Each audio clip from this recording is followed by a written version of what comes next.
Hello, everyone. I'm Dr. Carmen Pugliafito, and I'm here today with Dr. Carl Regillo, Professor of Ophthalmology at Thomas and Jefferson University and Director of the Retina Service at the Wills Eye Hospital in Philadelphia. Welcome again to Retina Synthesis. Thanks, Carmen. Happy to be here. Thanks for the invitation. So today we're going to talk about some late-breaking news from Kodiak Bioscience, which is the phase 2/3 results of their KS301 agent for the treatment of wet AMD. Carl, can you tell us a little bit about the study design? Sure. So this study design actually is pretty similar to what we saw originally with brolucizumab in the Hawk and Harrier study, and then the faricimab phase 3 wet AMD studies, in that you start with a loading phase of every 3 months times 3, and then you go into this sort of adaptive phase where you fall into a specific treatment interval based on disease activity assessments. And for going back to brolucizumab, that was a choice between 8 weeks and 12 weeks in the maintenance phase. For faricimab, the envelope was pushed to see how durable the drug was, going from 8 to 12 to 16 weeks.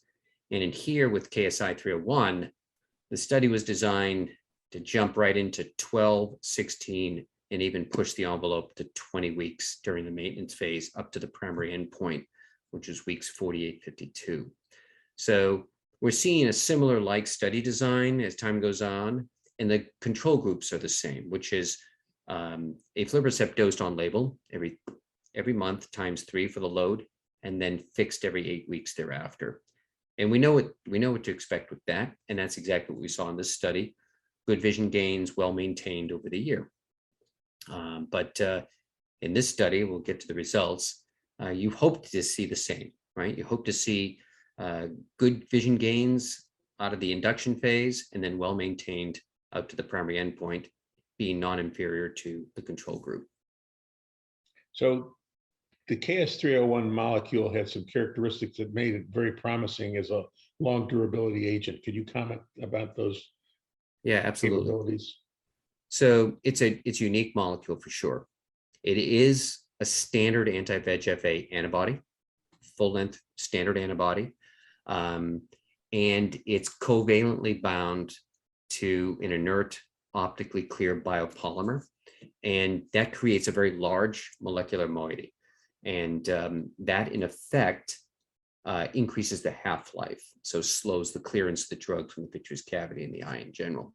And in fact, in preclinical models, the half-life of KSI-301 was at least double that of, this is the intravitreal half-life, was at least double that of the drugs we've been using, aflibercept and ranibizumab. So that was the background that allowed us to think about this drug as a much more durable anti-VEGF agent.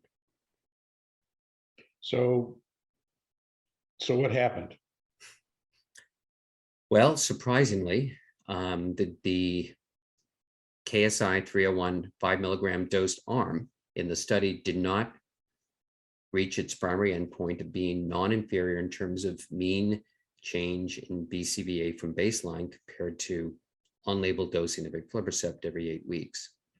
And that is a big surprise. We haven't seen a promising anti-VEGF not meet its primary endpoint, being compared to either, whether it be a gold standard aflibercept or ranibizumab.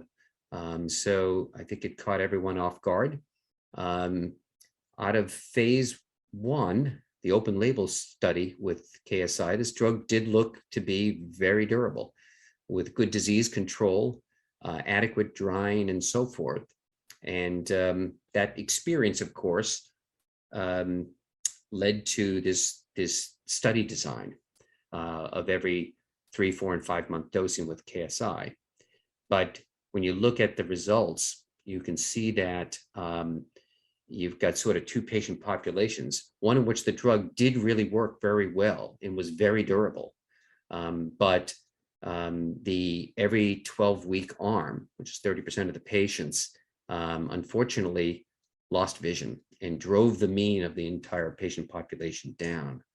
So to go over the, in essence, the patient population as a whole for KSI 301 at 5 milligrams had decent vision gains at first through the induction phase, and then started to lose vision on average over time. So by the primary endpoint of weeks 48 to 52, aflibercept's at 7 letters gained from baseline. KSI 301 was only 1 letter. So clearly not on par at all.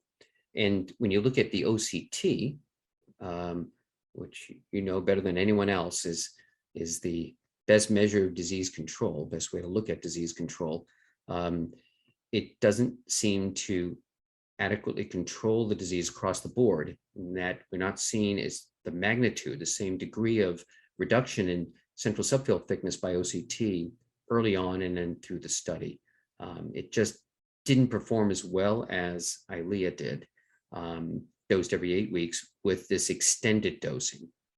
And then what was presented was how each of the arms within KSI, meaning the every 3, 4, and 5 month dosing, in very promising and very encouraging is that 60% of patients were able to be dosed every 5 months, every 20 weeks with KSI, and maintain and have a great vision outcome. Excellent exudative control, 6 to 7 letters gained, on par with aflibercept.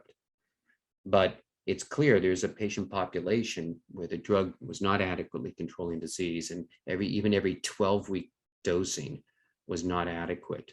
And that brought the patient population down and therefore led to the vision loss over time and the not meeting the non-inferiority endpoint.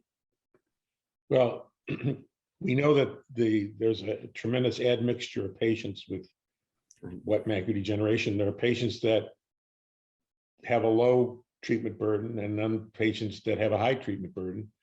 And what this study illustrates is it's difficult to tell which patients are in which group. There's no obvious biomarker to let us know that these patients are going to need to have more intensive therapy. That's absolutely right. There's been no study with any of the drugs we've been using, any of the anti-VEGF-A drugs, that allow us to predict at baseline how intense treatment needs to be for adequate control of disease, whether they need drug every 4 weeks, 8 weeks, 12 weeks. Because you can get good vision results and need every 4-week dosing, you can get good vision results every 12-week dosing. But baseline characteristics, we just can't predict. Could be large lesion, small lesion, lots of fluid, little fluid, good vision, poor vision. That has predictive value with regards to vision outcomes, but not the intensity of therapy. So no one study can allow you to see the patient in the chair and say, oh, you're going to need X drug every 4 weeks or every 12 weeks, and we're going to be able to extend you better than we can extend someone else. We just can't tell. And so it's pretty obvious we have a range, that these drugs have a pretty broad durability range. The drugs we've been using is 4 to 12 or so weeks, with a median of 8 weeks in the maintenance phase. And there are good VEGF suppression studies that show that's exactly the case. And we see it in practice with OCT, seeing the effect of the drug wear off after a given time frame.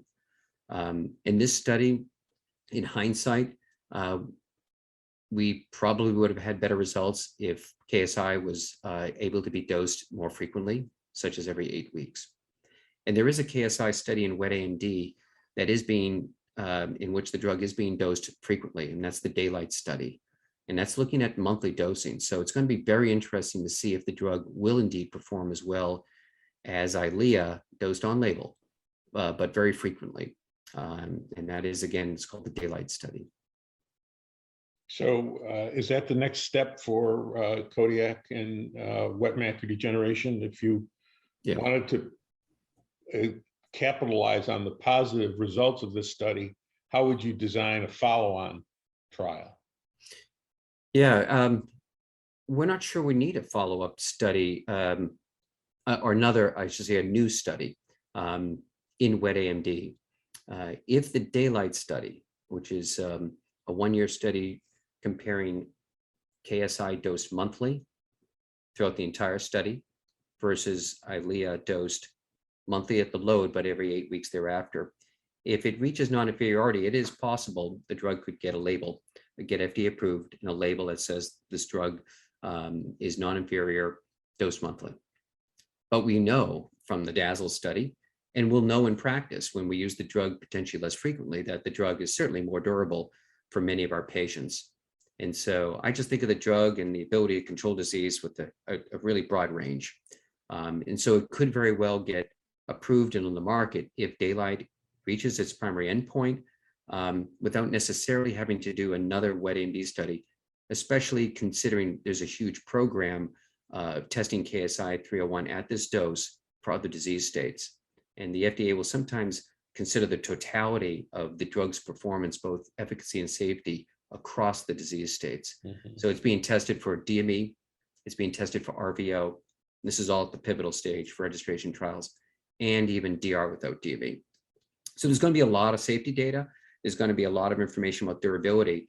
And in fact, in the RVO and DME studies, this drug is allowed a broader range of dosing, and it is being dosed as frequently as every 2 months, potentially, for those disease states. Well, the getting it approved would be one thing, but it would be also have some kind of label that would let us use it in those patients that could use it with 20 weeks. Yeah.